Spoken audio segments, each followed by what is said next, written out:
بسم اللہ الرحمن الرحیم۔ السلام علیکم۔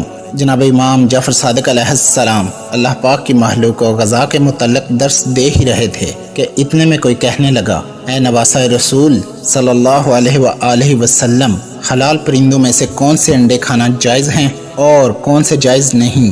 بس جیسے ہی یہ پوچھا گیا تو نواسہ رسول جناب امام جعفر صادق علیہ السلام نے فرمایا، اے بندہ خدا، میں نے اپنے بابا، انہوں نے اپنے بابا، انہوں نے اپنے بابا اور انہوں نے اللہ پاک کے پیارے رسول صلی اللہ علیہ وآلہ وسلم سے سنا کہ جن انڈوں کے دونوں اطراف ایک دوسرے سے مختلف ہوں ان کا کھانا جائز ہے، اور جن کے دونوں اطراف ایک سے ہوں ان کا کھانا جائز نہیں۔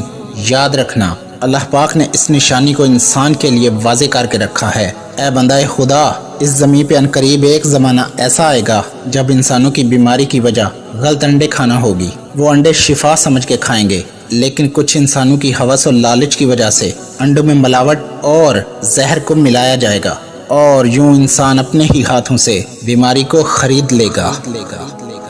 ویڈیو پسند آئی ہو تو پیاری باتیں چینل کو سبسکرائب کر دیجئے۔ شکریہ۔ فی امان اللہ۔